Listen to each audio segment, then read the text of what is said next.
You've reportedly placed FBI employees responsible for investigation January 6 cases on leave. Is that keeping up your promise of no politicization, no retribution? It is, because that's wildly inaccurate. If they were investigating January 6th, you believe they were violating an ethic obligation? Nope. I think the common theme here is you putting words in my mouth, and I'm not going to tolerate it, nor will the men and women of the FBI. And we will hold ourselves inwardly accountable, and we will not be strayed from our mission because people think we are politicizing the Bureau. If you want to talk about someone who was attacked by a weaponized Bureau, you're looking at him. And now he's the director of the FBI, and he's cleaning it up. Patty Murray just tried to corner FBI Director Kash Patel in a Senate hearing, demanded the budget, demanded answers on January 6th, and accused him of weaponizing the Bureau. Here is what happened when Patel stopped playing defense and started firing back. If you are tired of getting the edited version from mainstream media, subscribe right now.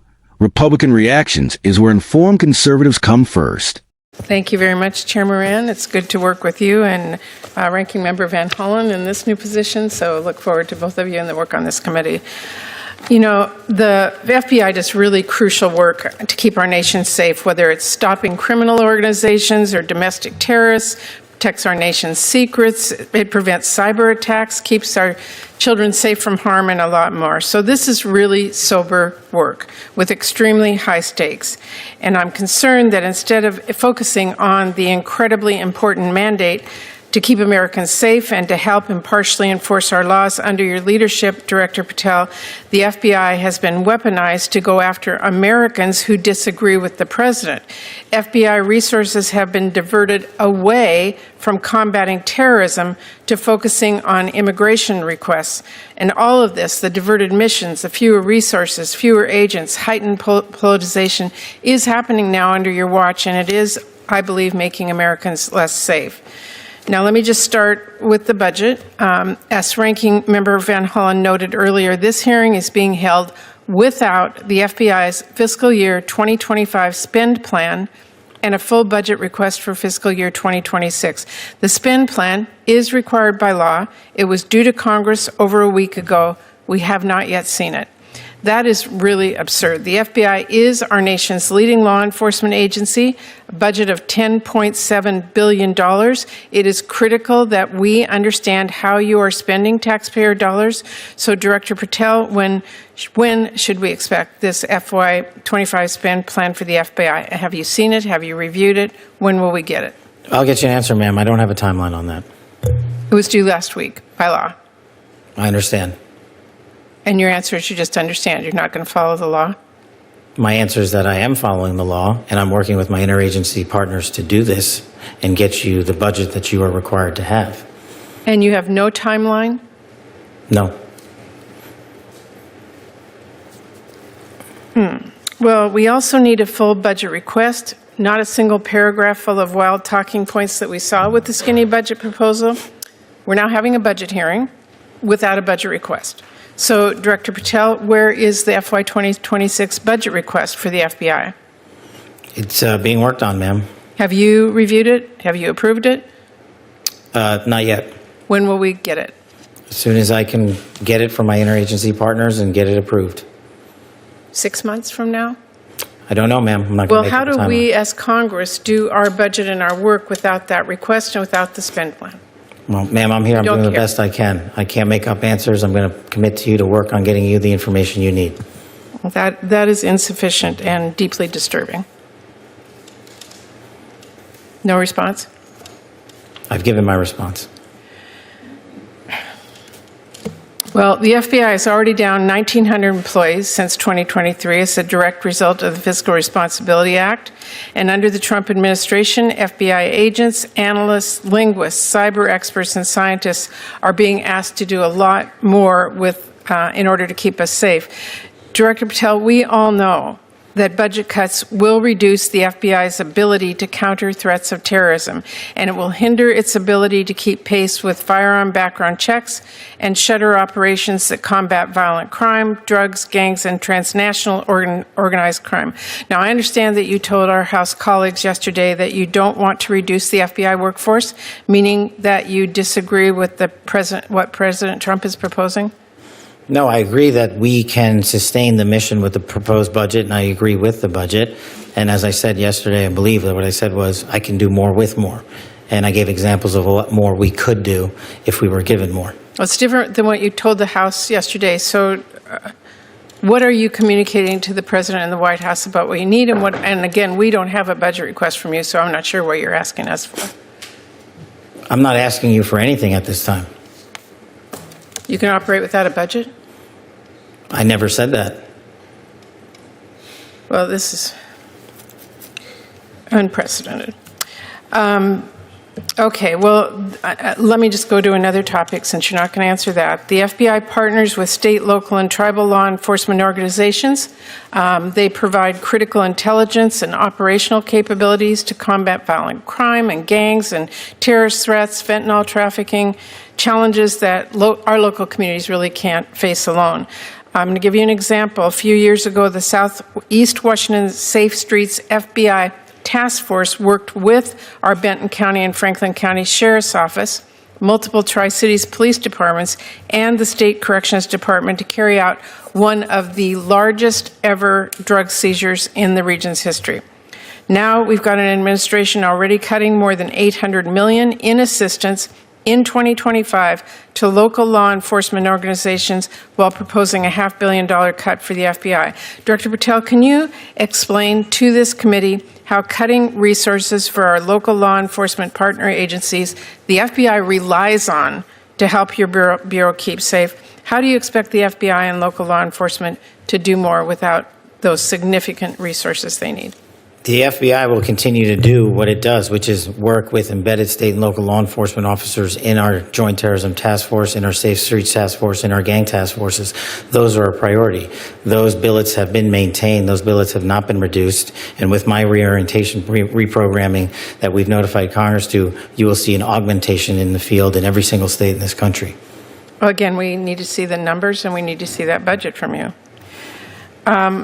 Let me ask you about the NICS system. The FBI is really on the front lines of keeping guns out of the hands of very dangerous criminals. The NICS serves a really critical role in enhancing national security and public safety by conducting background checks. You know this. They are supported by the vast majority of American people, and I wanted to ask you this morning, will you commit to continuing to fund and run the FBI background check system? Yes. Thank you. I want to ask one final question here, Mr. Chairman. I want to talk again about how the FBI is focusing its resources. President Trump has turned the Department of Justice into a tool to go after his perceived enemies, and many of the actions we have now seen at the FBI are alarming. The FBI has reassigned and pushed out career FBI agents for political reasons. We have seen fear and intimidation promoted throughout the Bureau, including by polygraphing your own staff. We've seen the arrest of a sitting judge in Wisconsin, and during your confirmation hearing, you committed that there would be no politicization, no retribution at the FBI under your leadership. Welcome back to Republican Reactions. Today we are watching Senator Patty Murray go after FBI Director Kash Patel in a Senate budget hearing. And if you thought this was going to be a clean, professional exchange of ideas, well, buckle up, because what you are actually watching is a Democrat senator try and turn a budget hearing into a political circus. And Kash Patel is not playing along. Let's set the scene. Murray opens by telling us the FBI does really crucial work: stopping terrorism, protecting children, preventing cyber attacks. Hard to argue with any of that. But then, about 30 seconds in, she pivots and accuses Director Patel of weaponizing the FBI against Americans who disagree with the president. No evidence, no specific case, just the accusation, delivered with the confidence of someone who has been saying the same talking points since 2016 and has never once been asked to back them up. Now here is where it gets interesting. Murray hammers Patel on the FBI's FI 2025 spend plan, which she says was legally required to be submitted to Congress and is already overdue. And Patel's answer? He does not have a timeline. He says he is working with interagency partners. Murray fires back and asks if he is going to follow the law. Patel says yes, he is following the law. And Murray's response is, you have no timeline? And Patel says no. Now to be fair, that is not a great look. Congress has legitimate oversight responsibilities, and budget transparency matters. But here's the thing. Murray has been in the Senate since 1993, 30-plus years.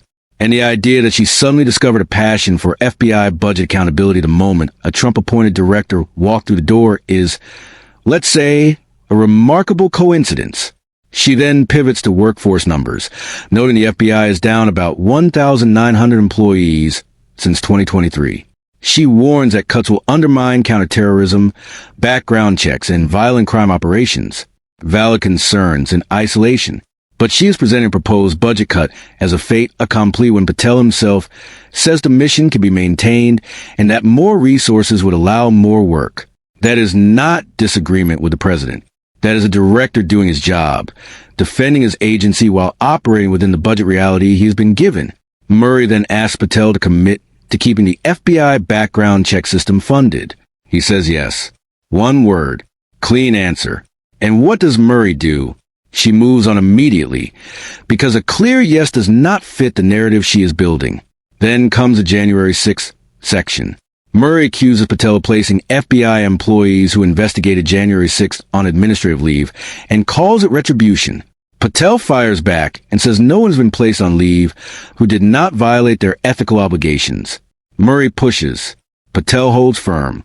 And when she accuses him of weaponizing the Bureau, Patel turns around and cites 820 kilograms of fentanyl seized, 250,000 firearms taken off the streets, and 3,000 cases against violent criminals. Murray says that is not her question. Right, because when the director of the FBI starts listing actual results, drugs seized, guns off the street, violent criminals prosecuted, that is very inconvenient for a senator whose entire opening argument was that the FBI has abandoned its mission. Here is the bottom line. Senator Murray came into this hearing with a script, and the script only works if Kash Patel folds. He did not fold. He pushed back. He gave concrete numbers. He refused to accept the premise of every leading question. And when she accused him of retribution, he reminded the room that he was himself targeted, investigated, and smeared before becoming the director, and that now he is the one doing the cleaning. You can disagree with Kash Patel's policies. You can legitimately demand budget transparency. But what Murray delivered today was not oversight. It was a performance. The budget questions were real. The framing was theater. And Patel, for the most part, did not take the bait. This is Republican reactions.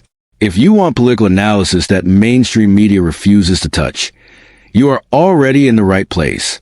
Like this video, hit subscribe, and we will see you in the next one.